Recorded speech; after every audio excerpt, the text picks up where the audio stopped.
Okay, so here we go. The first thing to go in is the Camden tablet. I'm just using normal tap water here. So half a Camden tablet and 20 liters of water and crushed. I'm using the Brew Monk now. This is one that I won. I've never used it before. I've had it for a couple of years. And I won it from Timmy Jenkins. I'll tell you more about him later. I'm doing the Timothy Taylor Landlord clone from Malt Miller. It's a very simple recipe, 3 hop drops, 2 different types of hops. This time I decided to just pour all the grain in and then dough in really well, and actually that worked quite nicely.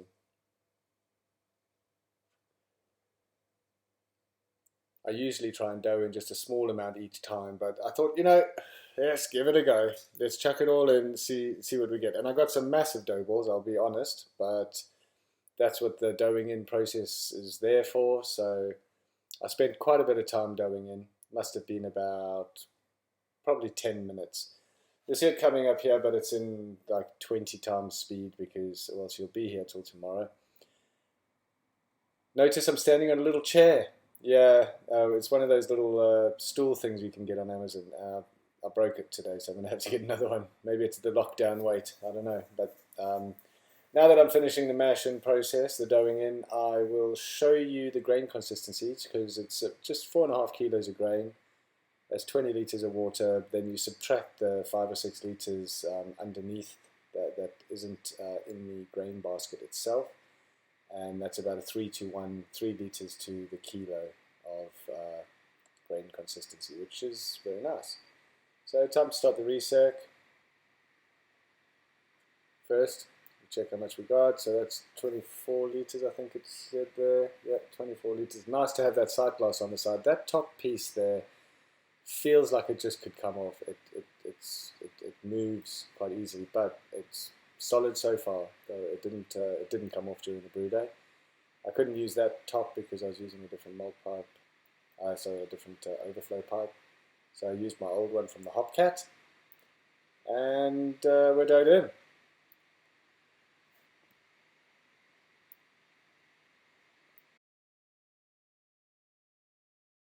Now we're just getting all the circulation going. Put the top on, the lid, sorry.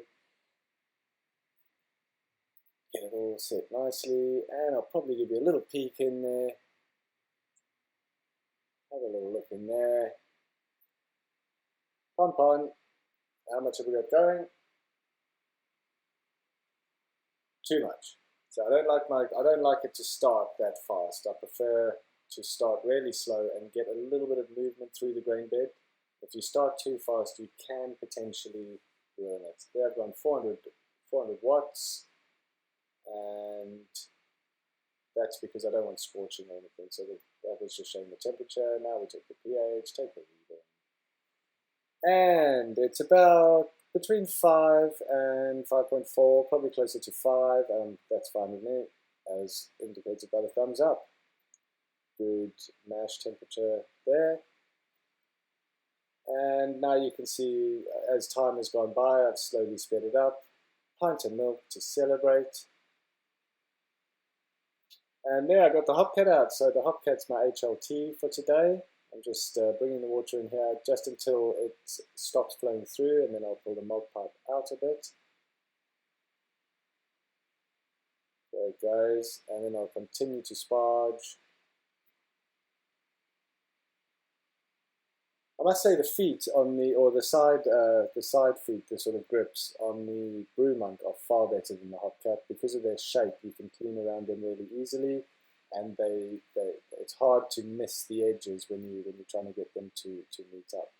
So there we go. Now it's fully out, and I think at about the right volume because there's still quite a bit of water in the top, and that was, you can see it's still filling up. So that was getting to 24. But I think I ended up with just over 26 liters. And we're going to have to turn this onto the boil. Up she goes. I don't ever go for the 100% power. I always try to go sort of a couple of 100 watts below the maximum, just, to preserve the elements. And I don't think that extra 200 watts really makes that much difference. All these controllers are pretty much the same. The sort of controllers for the all-in-one kettles. You can see I've got a smart pit on the Hopcat. I've got some other videos on how to retrofit that. I'm doing 65 minutes because I like to get a good hop break before I have to do my first hop drop, and my first hop drop is going to be at 60. Yeah, there we go, 26. There we go. So now we're going to, you see I put a plastic bag on the top there, like a bin bag, on the top of the grain basket. Take it off onto a towel because you will get dripping, and then just tip. Now I made it look a bit harder than it actually was, but it still worked pretty well, if you ask me. And then that can go either in the bin or to feed the chickens or whatever you do with them. Look at that. I've got a basin. And there we go. First hop drop.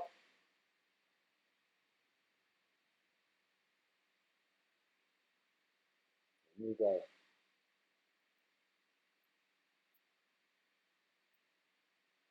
$50 to wait until the next one. So while I'm there, I'm scooping a few proteins just to keep myself busy. Honestly, don't know if it makes any difference either way. I just think it's quite satisfying. The basin. There we go. Last hop drop. Second to last. Sorry, this is the 10-minute with the Protofloc tablet. I'm doing it at 12 minutes because actually I was a bit short on this milk miller recipe. I was supposed to have 30 grams, but I only had 26 on that drop. But yeah, I was talking about my basin there. It's such a handy thing to have. End of boil. Now I was supposed to throw the hops in here, the other set of hops, but I dilly-dallied for a while. And there we go, look, there's the flow. So I've got the hose pipe coming in the one side, yeah, turn it on. I didn't actually have the pressure right on the hose pipe. I had to go and turn it up at the tap. But you can see there's some really hot water coming through. I was going to save it in the basin, but then I thought I'm going to have to pour the crap out this kettle into the basin, so I scooped it just with a jug into the Hopcat to keep the hot water for cleanup. There you can see how hot that is. It's steaming in there. And check out that temperature fall. Oh, it's below 80. Now pretend I needed to put the hops in below 80 to stop isomerization. Check that whirlpool. It's doing its job. Oh, now I'll check those hops in. Quick, get them in. Hey! Filling up some hot water into the fermenter, which I've cleaned a couple of times. I had a wheat beer, a peach wheat beer in there, and it took a while to get the smell out. But that's some star san in there. It's clean now, ready to go. Let's take a sample, get the old turkey baster. This came in at, I think I took the sample at 33 degrees Celsius, and it came in at 1042, which temperature corrected was 1045, which is actually what the recipe called for. I fancy getting a massive turkey baster so you can do it in one drawer, because it's 3 drawers at the moment. But anyway, have a look at this. You won't see anything, because cinematography is shit. Look at that. Wow. Lovely. Right. So what have I got? 1042 at 33 degrees Celsius. Okay, cool. And then I temperature corrected that on Brewer's Friend, and it came to 1045, I believe. Yeah, 1045. And the recipe said 1045.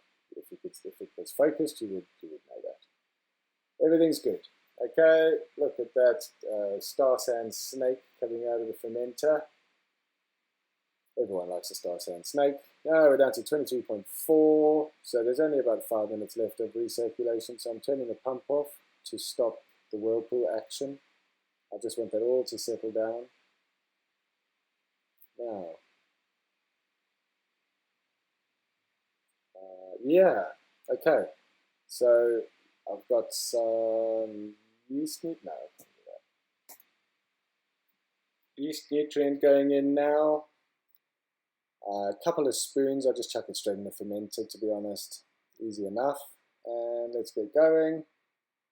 So I just opened the tap full, and I realized that I had left the lid on the fermenter, and I like to deliver the wort from a height so it can get aerated.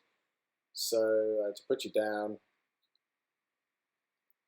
and take care of the very intricate task of unscrewing the lid.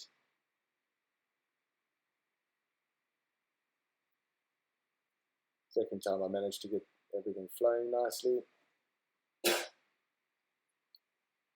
So I'll just hold it up at that height and let it fall, and it normally ends up with loads of foam, but I think that should be aerating it enough. So I'll chuck the NBS ale yeast in. We're we've got about 15 litres in there so far, so there's another 7 litres to go. What I like to do is chuck the yeast in and then let the wort piss all over it to break it up so it doesn't clump too much and to help it rehydrate. So yeah, there we go. Tilt the kettle, get the last little bit out. I think it was 22 litres in the end. I had to get rid of my big fridge, so I bought this chest freezer. I got the Inkbird Wi-Fi set up to it. Heat belt inside there. It's a little bit fiddly getting kegs in and out, not kegs, my fermenters in and out. I can't use my 50-litre fermenter in there. I'm going to have to get rid of that.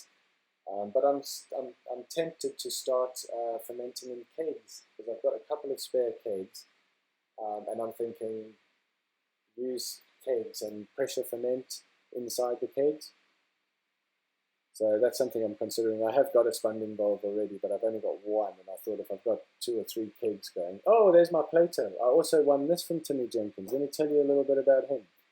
He does this thing called hop raffle, and it's literally that. He does a raffle, 10 tickets sold, and the winner wins like 1.5 kilos of like latest harvest, stinkiest hops you can get.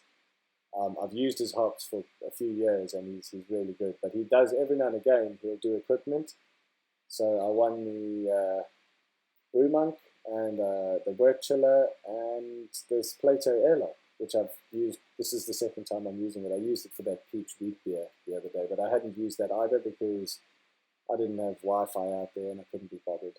But now I've got this place, I want it sorted. So I'm thinking these fermenters or kegs. I can't use the Plato Airlock on the kegs,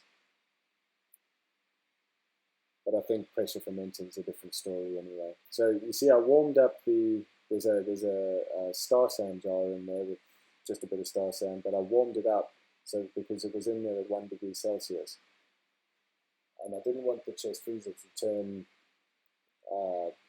the heat belt on because this actually went in the fermenter at 21, and it's supposed to be 20. So game over. Thanks for watching, guys. I hope this voiceover thing works. Bye.